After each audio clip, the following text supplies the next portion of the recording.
Welcome back. દિલ્હીના મુખ્યપ્રધાન અરવિંદ કેજરીવાલના કાર્યાલય પર આજે સવારે સીબીઆઈ એટલે કે સેન્ટ્રલ બ્યુરો ઓફ ઇન્વેસ્ટિગેશન દ્વારા રેડ પાડવામાં આવી હતી, જેના પગલે દિલ્હી સરકાર અને કેન્દ્ર સરકારથી વધુ એક વખત ગજગરા ઉભો થયો હતો. ત્યારે આજ મુદ્દે ભાજપ પ્રેસ કોન્ફરન્સ યોજી રહ્યું છે રવિશંકર પ્રસાદની આગેવાનીમાં. अरविंद केजरीवाल जी, आप तो भ्रष्टाचार के खिलाफ संघर्ष करने वाले एक बड़े आंदोलन से निकल करके आए थे, तो आपको अपने प्राइवेट सेक्रेटरी रखते समय क्या आपने कोई परख नहीं की थी क्या? Mister Kejriwal, you emerge as an epitome of virtue in the fight against corruption, and that's what you claim. Should we presume that you did not undertake any due diligence while appointing your secretary? Why Rajendra Kumar Gupta only? That's the question. और जितना आम आदमी party खुलकर एक officer जिसके खिलाफ गंभीर आरोप हैं उसको डिफेंड करने की कोशिश कर रही है, इससे और सवाल उठते हैं. Chief minister can summon any officer. बल्कि भारत सरकार की यह भी प्रक्रिया है कि दिल्ली कार्डर से बाहर के भी किसी अफसर को अगर कोई मुख्यमंत्री मांगता है तो डिपार्टमेंट ऑफ पर्सनल की अनुमति से उस पर ही पोस्ट किया जा सकता है. तो अरविंद केजरीवाल जी, क्या आपने और आपकी सरकार ने अपने सेक्रेटरी की नियुक्ति के समय ड्यू डिलिजेंस नहीं किया था? और अगर किया होता तो इतने आरोप इनके खिलाफ हैं पिछले 4-5 साल से. वो आरोप क्या हैं, उसकी इन्वेस्टिगेशन चल रही है. मैं इस पर कुछ नहीं कह सकता और मैं कहूंगा भी नहीं.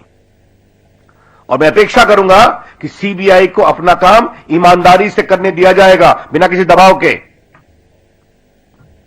ये मामला करोड़ों का है जिस तरह से ऑर्डर दिए गए, और ये मामला मेरी अपनी कानूनी समझदारी से section 13(1)D, 13(2) prevention of corruption act का है. Abuse of authority for undue enrichment. बाकी तो एफआईआर में क्या है मेरे पास नहीं है, सीबीआई बताएगी. लेकिन इन आरोपों की जांच होनी चाहिए, नहीं होनी चाहिए? और उसमें फेडरलिज्म की बात कही जा रही है.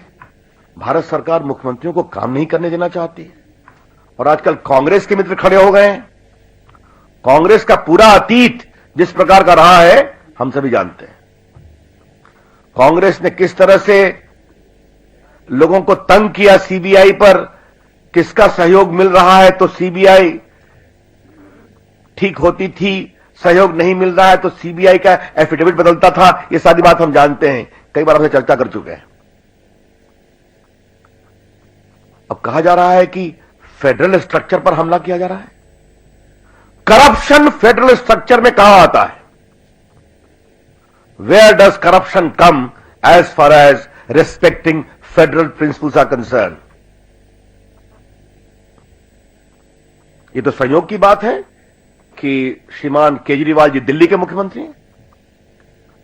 अगर सीबीआई के पास पुख्ता सबूत मिलते हैं भारत सरकार से संबंधित ऑफेंस को लेकर करके, जिसमें उनका अधिकार क्षेत्र आता है कि किसी दूसरे मुख्यमंत्री का प्रिंसिपल सेक्रेटरी के खिलाफ सीरियस एलिगेशंस हैं, तो क्या उस समय भी यही बात की जाएगी? एलिगेशंस किसी के खिलाफ भी हो सकते हैं. इसीलिए मैंने संजय प्रताप सिंह का नाम लिया. दिल्ली सरकार के अफसर हैं, उसमें सीबीआई की बहुत तारीफ की गई है. तो यह बहुत दुर्भाग्यपूर्ण है. और यह उससे अधिक दुर्भाग्यपूर्ण इसलिए है और शर्मनाक भी है कि एक पार्टी जो भ्रष्टाचार के खिलाफ आंदोलन के गर्भ से निकली है, वो इस तरह के अनर्गल आरोप लगा रही है भ्रष्टाचार को बचाने के लिए. What is a matter of serious concern that a party which has emerged from the womb of the fight against corruption, as they claim, is seeking to give shield and shelter to an officer under cloud only because he happens to be the secretary of the chief.